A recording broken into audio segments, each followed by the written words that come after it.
আসসালামু আলাইকুম ওয়া রাহমাতুল্লাহি ওয়া বারাকাতুহু। ইন্নাল হামদালিল্লাহ নাহমাদুহু ওয়া নুসাল্লি আলা রাসূলিল কারীম, আম্মা বা'দ। আল্লাহ পাকের নিকট লাখো কোটি শুকরিয়া যে মহান আল্লাহ তাআলা আমাদেরকে পবিত্র শুক্রবার জুমার দিন জুমার নামাজ আদায় করার জন্য মসজিদে আসার মতো তৌফিক দান করেছেন। এই জন্য মহান আল্লাহর নিকট শুকরিয়া আদায় করি, আলহামদুলিল্লাহ। আলহামদুলিল্লাহ। আজকে মুহররম মাসে 19 তারিখ, তৃতীয় শুক্রবার। আর এই মাসটার আর সামনে আরেকটা শুক্রবার আছে। আমরা সবাই জানি এই মাসটাটা বিশেষ ফজিলত আছে, এটা একটা সম্মানিত মাস। সেই হিসেবে আমাদের এই মাসে কিছু সামনের দিনগুলোর মধ্যে আমরা বেশি বেশি ইবাদত করা, নফল নামাজ আদায় করা, পারলে নফল রোজা আদায় করা, দান সদকা করা ইত্যাদি নেক কাজের মধ্যে জড়িত থাকা আমাদের প্রয়োজন। আমরা যেই ঘরের মধ্যে আছি এটা মসজিদ। এই মসজিদ নির্মাণ করা নবীদের কাজ। হযরত আদম আলাইহিস সালাম কাবা ঘর নির্মাণ করেন। কাবা নির্মাণের 40 বছর পর আদম আলাইহিস সালাম অথবা তার কোনো সন্তানের দ্বারা বায়তুল মুকাদ্দাস নির্মাণ করেন। তাহলে কাবা ঘর এটাও নির্মাণ করছেন কারা? হযরত আদম আলাইহিস সালাম। তবে এই কাবা ঘরটা প্রথম নির্মাণ করছিলেন ফেরেশতারা। আল্লাহ তাআলার নির্দেশে ফেরেশতারা এই ঘরটা নির্মাণ করেছিলেন। পরে সেটা পুনর্নির্মাণ করেন হযরত আদম আলাইহিস সালাম, এবং সেই পুনর্নির্মাণের 40 বছর পর হযরত আদম আলাইহিস সালাম অথবা তার কোনো সন্তান নির্মাণ করেন কি বায়তুল মুকাদ্দাস, যেটা জেরুজালেমে অবস্থিত। এটা বুখারীর 3425 নম্বর হাদিস। নূহ আলাইহিস সালামের সময়ে মহাপ্লাবনে যখন বায়তুল্লাহর প্রাচীর বিনষ্ট হয়ে যায়, তখন আল্লাহর হুকুমে এই ভিত্তিভূমিতে ইব্রাহিম আলাইহিস সালাম এই কাবা ঘর আবার কি করেন? পুনর্নির্মাণ করেন। ইয়াকুব আলাইহিস সালাম কর্তৃক বায়তুল মুকাদ্দাস নির্মাণের প্রায় 1000 বছর পর হযরত দাউদ আলাইহিস সালাম পুনরায় তা নির্মাণ করেন, এবং তার কাজ হযরত সুলাইমান আলাইহিস সালাম সম্পন্ন করেন। রাসূলুল্লাহ সাল্লাল্লাহু আলাইহি সাল্লাম মক্কা থেকে মদিনায় গিয়ে প্রথম কুবা নামক স্থানে 14 দিন অবস্থান করেন, আর সেখানে তিনি প্রথম মসজিদ নির্মাণ করেন। তাহলে আল্লাহ রসুলের হাতে প্রথম মসজিদের নাম হলো মসজিদে কুবা। সেখানে যায় যদি কোনো ব্যক্তি 2 রাকাত নফল নামাজ আদায় করে, তার বিনিময়ে আল্লাহ তাআলা তাকে একটা নফল উমরার সওয়াব দান করেন। রাসূলুল্লাহ সাল্লাল্লাহু আলাইহি সাল্লাম মদিনায় গিয়ে মসজিদে নববী নির্মাণ করেন, যেখানে তার সাহাবীরা সহযোগিতা করে। তাহলে এই মসজিদ নির্মাণ কাদের কাজ? নবীদের কাজ। এখন তো আর পৃথিবীতে নবীরা আসবে না, তাহলে মসজিদ কারা নির্মাণ করবে? এই মসজিদ নির্মাণের কাজ হচ্ছে মুমিনদের। সূরা তাওবার 18 নম্বর আয়াতে আল্লাহ তাআলা বলেন, আল্লাহর মসজিদ সমূহ কেবল তারাই আবাদ করে যারা আল্লাহ ও বিচার দিবসের উপর বিশ্বাস স্থাপন করে, যারা সালাত কায়েম করে এবং যাকাত প্রদান করে, এবং আল্লাহ ব্যতীত অন্য কাউকে ভয় করে না। নিশ্চয় তারা সুপথ প্রাপ্তদের অন্তর্ভুক্ত হবে। তাহলে আল্লাহর মসজিদ কারা আবাদ করবে? যারা আল্লাহ এবং বিচার দিবসের উপর বিশ্বাস স্থাপন করে, যারা সালাত কায়েম করে, যাকাত প্রদান করে, আল্লাহ ব্যতীত অন্য কাউকে ভয় করে না, আর নিশ্চয় তারাই সুপথ প্রাপ্তদের অন্তর্ভুক্ত হবে। এই মসজিদ নির্মাণ করা আল্লাহ রসুলের নির্দেশ। আম্মাজান আয়েশা রাদিয়াল্লাহু তাআলা আনহা থেকে বর্ণিত, তিনি বলেন, রাসূলুল্লাহ সাল্লাল্লাহু আলাইহি সাল্লাম পাড়ায় পাড়ায় মসজিদ নির্মাণ করতে, তা পরিষ্কার পরিচ্ছন্ন রাখতে এবং সুবাসিত করতে হুকুম দিয়েছেন। এটা তিরমিজির 594, ইবনে মাজার 759 এবং সুনানে আবু দাউদের 455 নম্বর হাদিস। তাহলে আল্লাহ রসুল কী করতে বলছেন? বেশি বেশি মসজিদ নির্মাণ করতে বলছেন, মসজিদগুলো পরিষ্কার পরিচ্ছন্ন রাখতে বলছেন, এবং সুবাসিত করার হুকুম দিয়েছেন। এই যে আমরা যে মসজিদ আপনারা নির্মাণ করছেন, এই মসজিদটা পরিষ্কার পরিচ্ছন্নতা রাখা কাদের দায়িত্ব? এটা আমাদের সকলের দায়িত্ব। কিন্তু সেই দায়িত্ব আমরা ছেড়ে দিই ইমাম সাহেব, মুয়াজ্জিন সাহেব এদের উপরে। তো ইমাম সাহেব আর মুয়াজ্জিন সাহেব যদি মসজিদ সাফ করে, তাহলে মসজিদ সাফের যে নেকি, নেকি তো সব ওই ইমাম মুয়াজ্জিনই নিবে নাকি আপনারা দিবে? যে কাজ করবে আল্লাহ তাআলা পুরস্কার তো তাকেই দিবে, নাকি বলেন? কিন্তু এই যে মসজিদ সাফ করার যে ফজিলতটা, এটা যদি জানতো মানুষ পারাপারি শুরু করতো, তার আগে কে পরিষ্কার করবে? কিন্তু আজকাল দেখা যায় মসজিদের মধ্যে মাকড়ের বাসা, ধুলাবালি, ময়লা, পরিষ্কার করার লোক খুঁজে পাওয়া যায় না। কিন্তু এই মহল্লার মধ্যে 10টা-20টা যুবক কিন্তু ঠিকই আছে, ওরা শুক্রবার স্কুল কলেজ সবই বন্ধ আছে। ওরা যদি মনে করে যে আমরা এলাকার পোলাপান যারা প্রতি শুক্রবারে মসজিদে চলে যাব, যাই মসজিদ ধুয়ে মুছে একটা ভালো দুলা কিচ্ছুই রাখবো না, এটা কি কঠিন হবে? কিন্তু তার জীবনের জন্য বরকতময় একটা আমল হয়ে যাবে। এই মসজিদ পরিষ্কার করার যে কত বড় ফজিলত, এটা যদি জানতো, এই পরিষ্কার করার জন্য প্রতিযোগিতা শুরু হয়ে যেত। এই জন্য আপনারা যারা আছেন, বয়স্ক যারা আছেন, এখন হয়তো শারীরিক অবস্থার কারণে আপনাদের পক্ষে সম্ভব না, আপনাদের ছেলেমেয়েদের পাঠাই দেন। আমাদের ছেলে আছে, নাতি আছে, 10 বছর, 15 বছর, 20 বছর যারা আছে, দিকে পাঠাই দেন। তো শুক্রবারে মসজিদে যাও, মসজিদের মধ্যে একটা ধুলাবালি না থাকে, এইভাবে পরিষ্কার করা, এটা আল্লাহ রসুলের হুকুম। মসজিদ পরিষ্কার করা, মসজিদকে সুবাসিত করা, এটা আল্লাহ তাআলা আল্লাহ রসুলের মাধ্যমে আমাদেরকে এই কাজ করার নির্দেশ দিয়েছেন। মসজিদ নির্মাণ করা হলো সাদগায়ে জারিয়া। আবু হুরায়রা রাদিয়াল্লাহু তাআলা আনহু থেকে বর্ণিত, তিনি বলেন, রাসূলুল্লাহ সাল্লাল্লাহু আলাইহি সাল্লাম বলেছেন, মুমিনের মৃত্যুর পরও যে সব নেক আমল ও নেক কাজের সব তার নিকট পৌঁছাতে থাকবে, তার মধ্যে 1 নাম্বার হচ্ছে ইলম বা জ্ঞান, যা সে শিখেছে এবং প্রচার করেছে। 2 নাম্বার নেক সন্তান, যাকে সে দুনিয়াতে রেখে গেছে। 3 নাম্বার কোরআন, যা সে উত্তরাধিকারীদের জন্য রেখে গেছে। 4 নাম্বার মসজিদ, যা সে নির্মাণ করে গেছে। 5 নাম্বার মুসাফিরখানা, যা সে পথিক মুসাফিরদের জন্য নির্মাণ করে গেছে। 6 নাম্বার কূপ, যা সে খনন করে গেছে এবং মানুষের পানির জন্য রেখে গেছে। 7 নাম্বার দান খয়রাত, যা সুস্থ এবং জীবিত অবস্থায় তার ধন সম্পদ থেকে দান করে গেছে। মৃত্যুর পর এসব কাজের সব তার নিকট পৌঁছাতে থাকবে। এটা ইবনে মাজাহ 242 এবং মিশকাতে 254 নম্বর হাদিস। তাহলে এই হাদিসে আল্লাহ রসুল আমাদেরকে জানাই দিলেন, মানুষ মারা যাবে কিন্তু তার কিছু আমল থাকবে, এই আমলগুলোর সব সে কবরে বৈশা থেকেও পাইতে থাকবে। কি কি আমলগুলা? এমন আমল যে নিজে শিখেছে, অপরকে প্রচার করেছে, উপকারী এলেন। নেক সন্তান, যে তার জন্য দোয়া করে। কোরআন, যে উত্তরাধিকারীর জন্য রেখে যায়। এখন আমরা কোরআন রাখা যায় কিন্তু কোরআন শিক্ষা দেওয়া যায় না। আপনি যে কোরআন রেখে গেছেন, কোরআন শিক্ষা দেওয়া যান নাই, তাহলে সেই কোরআন তো পড়তে পারবে না। তাহলে কোরআনকে শিখানোর ব্যবস্থা করতে হবে এবং কোরআন রেখা যেতে হবে। আপনার মৃত্যুর পরও যারা পড়বে, সেই কোরআন আপনার জন্য আমলের নেকের ভান্ডার হিসেবে কাজ করবে।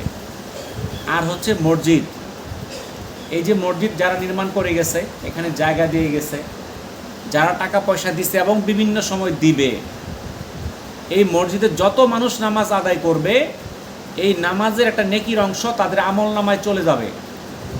ওই ব্যক্তির জন্য দোয়া করুক বা না করুক, এতে কোনো যায় আসে না। যাদের 10টা টাকারও ব্যয় আছে এই মসজিদের মধ্যে, তাদের আমল নামা এই সবগুলো যাইতে থাকবে। হয়তো তাদেরকে আমরা চিনি না। মুসাফিরখানা, এটা মুসাফিরদের জন্য যদি নির্মাণ করা হয়, তাহলে সেটার মধ্যে কি আছে? সদগায়ে জারিয়া নেকি আছে। কূপ, এখন তো আর কূপ না, এখন টিউবওয়েল।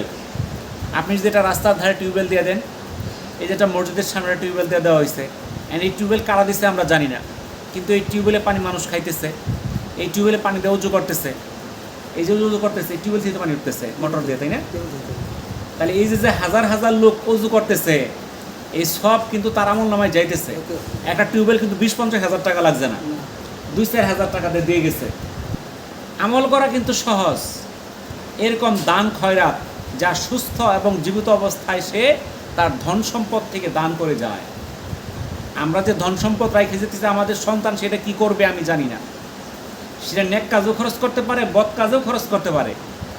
এই জন্য আপনার জীবন অবস্থায় সেই সম্পদ থেকে কিছু দান করেন, যেটা আপনার মৃত্যুর পর আপনার আমল নামায় জমা হতে থাকবে। এই মসজিদ হলো জান্নাতে যাওয়ার মাধ্যম।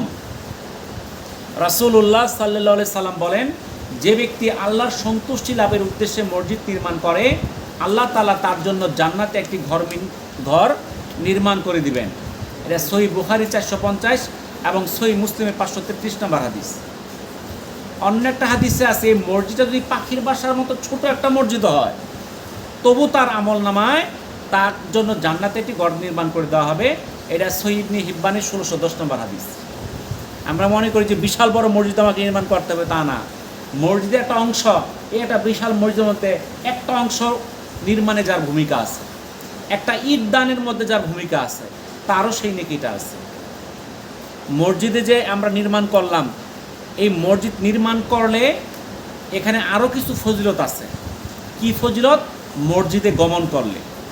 আব্দুল্লাহ ইবনে মাসউদ রাদিয়াল্লাহু তাআলা আনহু থেকে বর্ণিত, রাসূলুল্লাহ সাল্লাল্লাহু আলাইহি সাল্লাম বলেছেন, কেউ যদি অতি উত্তমভাবে পবিত্রতা অর্জন করার পর কোনো মসজিদে উপস্থিত হয়, তাহলে মসজিদে যেতে সে যতবার পদক্ষেপ ফেলবে, তার প্রতিটি পদক্ষেপের পরিবর্তে আল্লাহ তাআলা তার জন্য একটা নেকি লিখে দিবেন, তার মর্যাদা বৃদ্ধি করে দিবেন এবং একটি করে পাপ দূর করে দিবেন। আব্দুল্লাহ ইবনে মাসউদ রাদিয়াল্লাহু তাআলা আনহু বলেন, আমরা মনে করি যার মুনাফিকি সর্বজন বিদিত এমন মুনাফিক ছাড়া কেউই জামাতে সালাত আদায় করা ছেড়ে দেয় না। অথচ রাসূলুল্লাহ সাল্লাল্লাহু আলাইহি সাল্লামের জমানায় এমন ব্যক্তি জামাতে উপস্থিত হতো যাকে দুইজন মানুষের কাঁধে ভর দিয়ে এসে সালাতের কাতারে দাঁড় করিয়ে দেওয়া হতো। সহিহ মুসলিমের 1374, ইবনে মাজাহ 638 নম্বর হাদিস। তাহলে যে ব্যক্তি নামাজ আদায়ের জন্য মসজিদের দিকে রওনা হয়, প্রতিটা কদমে তার একটা করে নেকি দেওয়া হয়। এই যে একটা নেকি, এটা হয়ে গেল গা, বুঝছেন? একটা বিশাল জান্নাতে গাছ তৈরি হয়ে গেল গা। জান্নাতগুলা কিন্তু আল্লাহ তাআলা মুমিনের জন্য দিবে, জান্নাতে কিছুই থাকবে না, ঘর বাড়ি দালান কোঠা গাছপালা কিছুই না, এটা দুনিয়া থেকে লাগাইতে হবে। আপনি সুবহানাল্লাহ বললেন, আপনার গাছ তৈরি হয়ে গেল। মসজিদ নির্মাণে সহায়তা করলেন, বালাখানা তৈরি হয়ে গেল। দুনিয়াতে নেক কাজ করবেন, জান্নাতে তৈরি হবে। কিন্তু এটা মনে করেন দুনিয়াতে কিছুই করবো না, আমাকে জান্নাতে সব কিছু দেওয়া দিবে, তা কিন্তু না। আমলের দ্বারা জান্নাত কি হবে? ভরপুর হবে। কারো জান্নাতে ঘরবাড়ি বেশি থাকবে, কারো কম থাকবে। তাহলে এই প্রত্যেকটা আমলের জন্য, তাহলে প্রত্যেকটা কদমে আমরা যদি বাড়ির থেকে এখানে 50টা পা ফেলে আসেন, কেউ 100টা পা ফেলছেন, তার 100টা নেকি লেখা হয়ে গেছে। শুধু 100টা নেকি লেখা হয় নাই, প্রতিটা কদমে একটা গুনাহ মাফ করে দেওয়া হয়েছে। বললেন, আল্লাহ রসুলের জমানায় এমন লোকেরও জামাতে আসতো যে 2 জনের কাঁধে ভর করে মসজিদে আসতে হইতো।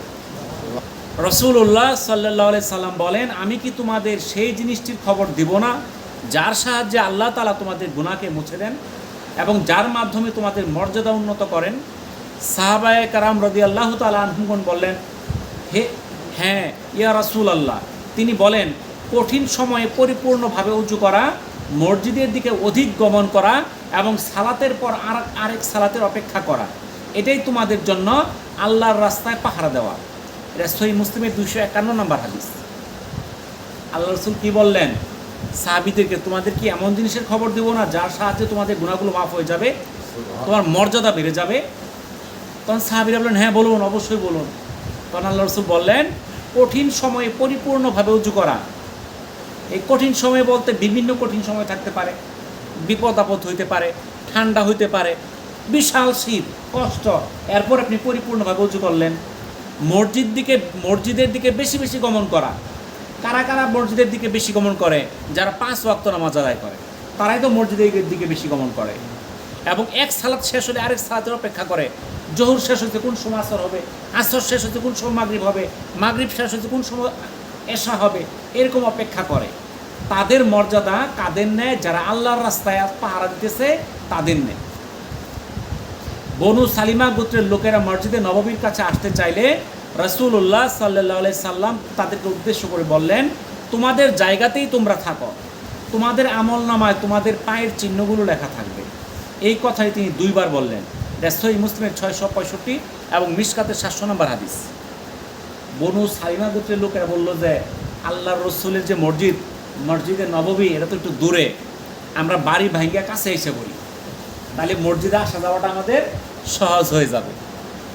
আল্লাহ রসুল বললেন যে তোমরা যে জায়গায় আছো সেখানেই থাকো, কেননা তোমাদের পায়ের চিহ্নগুলো লেখা থাকবে। আপনার বাড়িটা যদি দূরে থাকে, আপনি বেশি কদমে আসবেন, যতগুলো কদম পড়বে এই প্রত্যেকটা কদম চিহ্ন হিসেবে লেখা হবে, আপনার আমল নামায় যোগ হবে। এই জন্য বাড়ি দূরে হলে চিন্তার কিছু নাই, বুঝতে পারছেন তো? বাড়ি দূরে হইতেই পারে, হোক, সমস্যা নাই। আপনার যত বেশি কদম ফেলবেন তত নেকি হবে।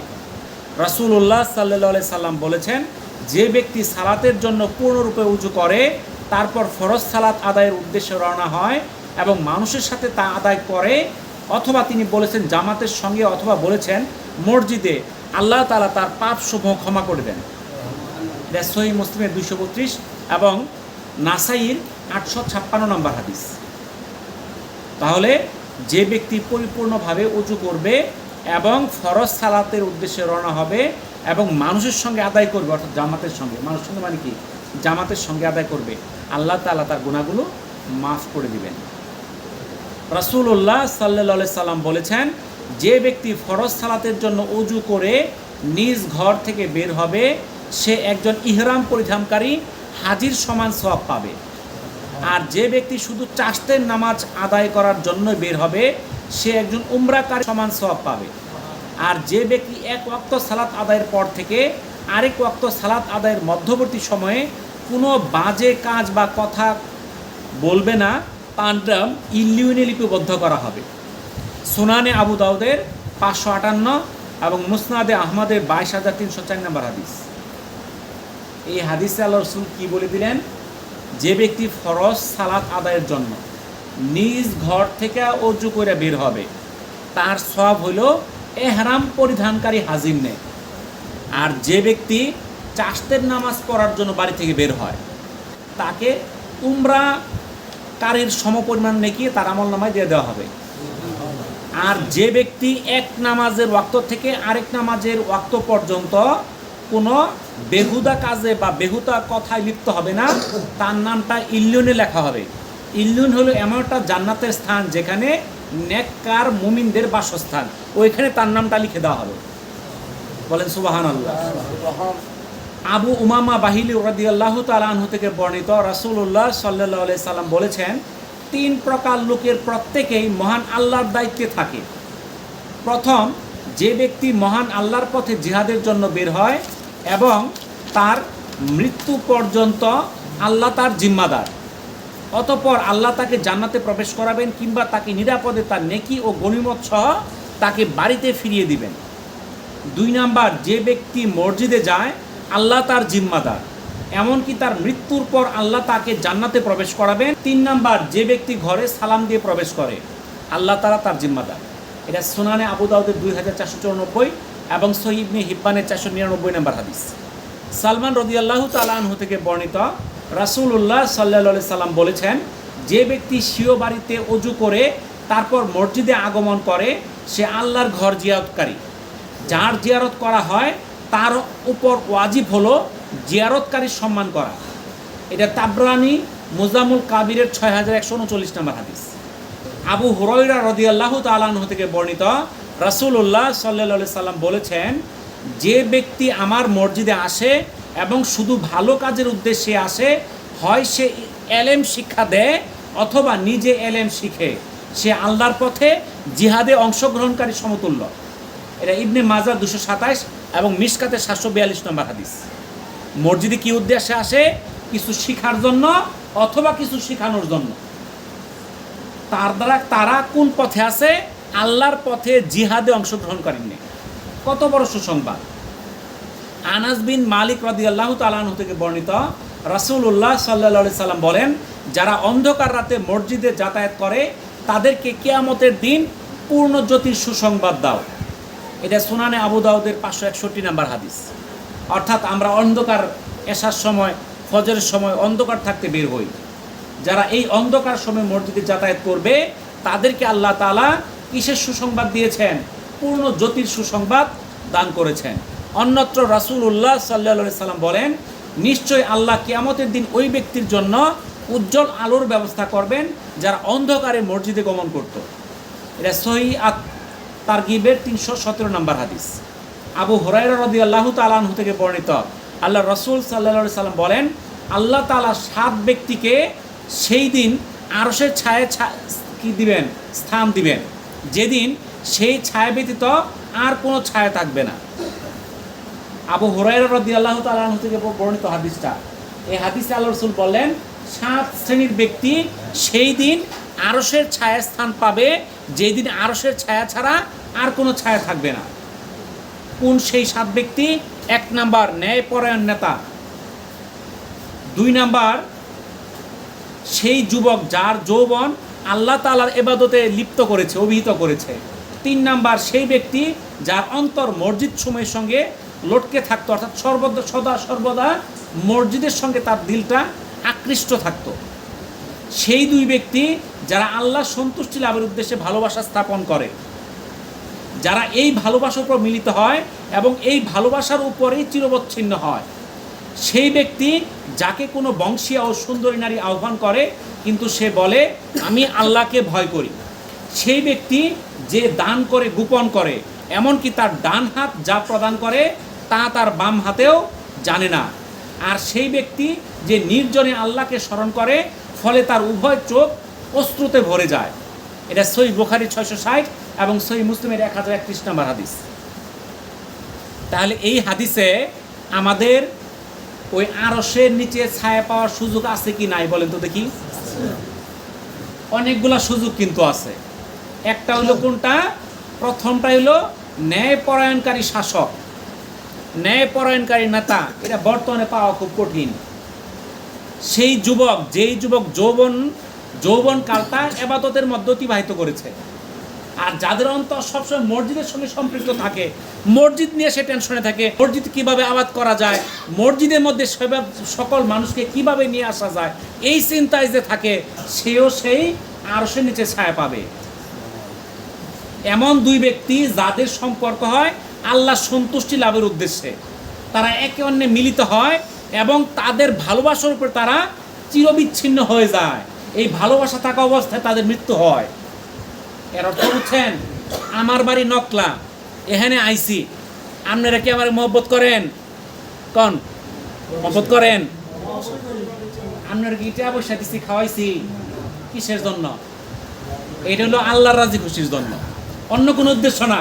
আপনি আপনাদের 10 টাকাও দিছি না, 2টা চাও খাওয়াইছি না, কিন্তু এরপরও আপনার আমার মধ্যে যে মহব্বতটা, এটা শুধু আল্লাহর রাজি খুশির জন্য, দিনের কাজের জন্য, মসজিদের কাজের জন্য, মাদ্রাসার কাজের জন্য, ব্যক্তি কোনো কাজের জন্য না। এরকম আল্লাহর রাজি খুশির জন্য যাদের মধ্যে মহব্বত থাকে এবং এই মহব্বত থাকা অবস্থায় তাদের মৃত্যুবরণ হয়ে যায়, তাদেরকে আল্লাহ তাআলা সে আরশের নিচে ছায়া দিবে।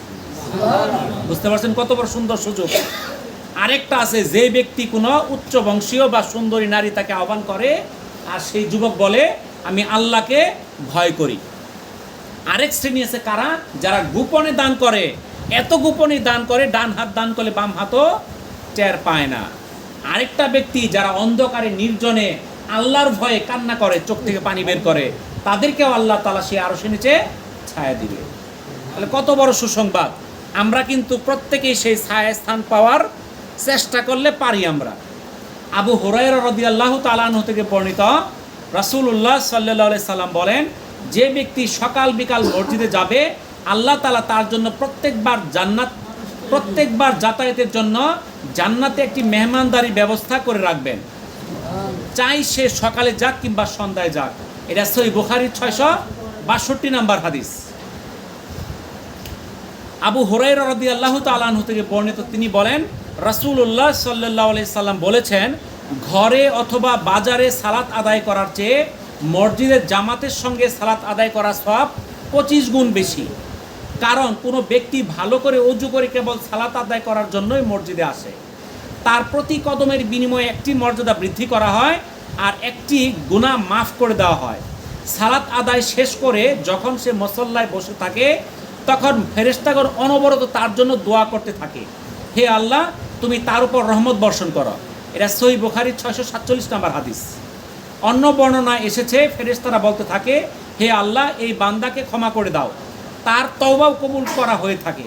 এভাবে চলতে থাকে যতক্ষণ পর্যন্ত সে অন্য কোনো মুসলিমকে কষ্ট না দেয় বা তার অজু ছুটে না যায়। এটা সহিহ মুসলিমের 649 নম্বর হাদিস। অর্থাৎ মসজিদে যারা আসবে তাদের জন্য স্বয়ং ফেরেশতারাও দোয়ায়ে মাগফিরাত কামনা করতে থাকে। আমরা যে আলোচনাগুলো করলাম, আল্লাহ তাআলা আমাদেরকে আমল করার তৌফিক দান করুন। ওয়া আখিরু দাওয়ানা আনিল হামদুলিল্লাহি রাব্বিল আলামিন। আসসালামু আলাইকুম ওয়া রাহমাতুল্লাহি ওয়া বারাকাতুহু।